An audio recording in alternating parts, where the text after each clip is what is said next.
करेंगे। प्रोफेसर धर्मेंद्र यादव जी हमारे साथ जुड़ रहे हैं समाजवादी पार्टी की तरफ से। प्रोफेसर धर्मेंद्र यादव जी, बहुत स्वागत है आपका इस चर्चा में। और प्रीतपाल सिंह सलूजा जी हमारे साथ जुड़ रहे हैं, प्रवक्ता हैं आम आदमी पार्टी के। प्रीतपाल सिंह सलूजा जी, आपका भी स्वागत है। प्रोफेसर धर्मेंद्र यादव जी, चर्चा की शुरुआत में आज आपसे करूंगा क्योंकि कांग्रेस की तरफ से और खासतौर से प्रियंका गांधी को हम लोग देख रहे हैं कि काफी एक्टिव मोड में हैं।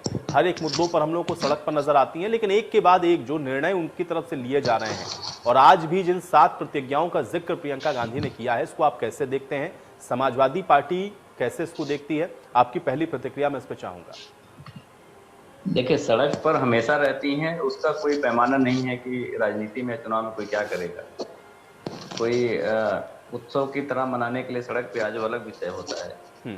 आज देश में जो उन्होंने 7 प्रतिज्ञा का जिक्र किया है प्रदेश की जनता के लिए, उसमें आपने बताया था कि गेहूं और धान की जो एमएसपी होगी वो 2,500 रुपये कर दिया।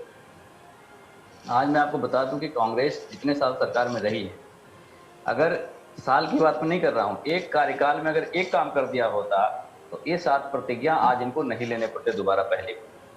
दूसरी बात यह है कि अगर एमएसपी गारंटी कानून कांग्रेस सरकार जब केंद्र सरकार में थी बना देती तो आज किसानों के हालात ये नहीं होते। तो ये उत्तर प्रदेश की जनता को समझना होगा कि किस तरह के इनके खोखले वादे हैं। जैसे भारतीय जनता पार्टी जिस रास्ते पे चल रही है, या ये कह लीजिए कांग्रेस के रास्ते भारतीय जनता पार्टी चलती है, भारतीय जनता पार्टी के रास्ते पे कांग्रेस चलती है।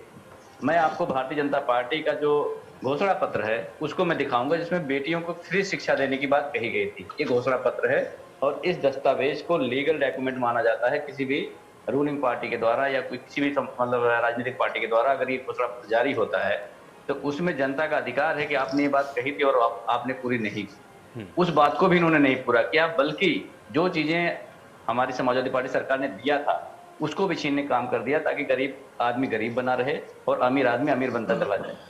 हम लोगों ने जो दलित छात्र होते हैं, दलित छात्रों के एडमिशन के लिए 0 फीस पर एडमिशन की व्यवस्था कराई थी जब समाजवादी पार्टी की सरकार।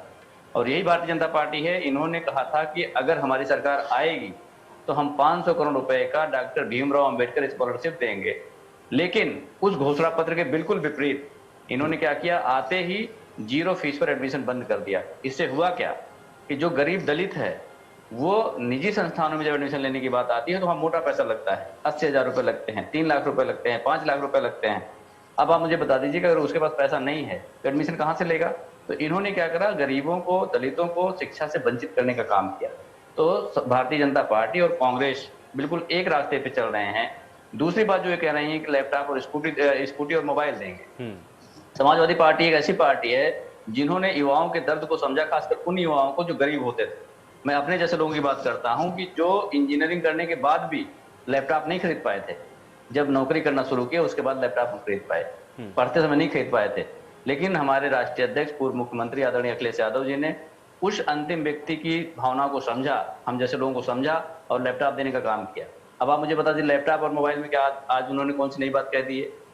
दूसरी बात यह है कि जब आपके पास, मैंने अभी सुबह के कार्यक्रम में भी बोला था, अगर बिजली के तार में करंट नहीं जा रहा है तो उस बिजली के तार को कोई भी पकड़ ले, चाहे आप हाथ से पकड़ लीजिए चाहे आप हाथी से पकड़ लीजिए, उसमें कोई रिएक्शन नहीं होगा।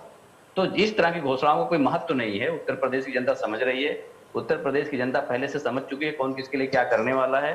समाजवादी पार्टी को जिस तरह से पंचायत चुनाव में इन्होंने अपना समर्थन दिया था, उससे बात बिल्कुल तय है कि इस बार प्रचंड बहुमत के साथ समाजवादी पार्टी की सरकार बनेगी। घोषणाओं की फहरिस्त जो पार्टियों के द्वारा लाई जाएगी उसके हकीकत को आप बहुत अच्छे समझ सकते हैं। भारतीय जनता पार्टी के द्वारा 15 लाख रुपए खाते में देने की बात कही थी, उनका जो 15 लाख रुपया वो 0 है। तो अगर भारतीय जनता पार्टी का कोई भी आंकड़ा उत्तर प्रदेश की जनता के बीच में जाता है, 15 लाख तक के आंकड़े को लोग 0 समझते हैं। तो अभी तो बहन प्रियंका जी तो 25,000 रुपए की बात कर रही है, तो 25,000 रुपए तो माइनस में चला जाएगा। दूसरी बात आप समझिए, इस बात को गरीबों की तरह से ठगा जा रहा है। जो जहाज के ईंधन है, जहाज के ईंधन आम ईंधन से, चाहे पेट्रोल या डीजल की बात करते हैं, ये पूंजीपतियों के सामने अपने घुटने टेकते हैं या पूंजीपतियों के पैरों में जाकर नाक रगड़ते हैं, जनता के सामने जाकर के झूठे वादे करते हैं।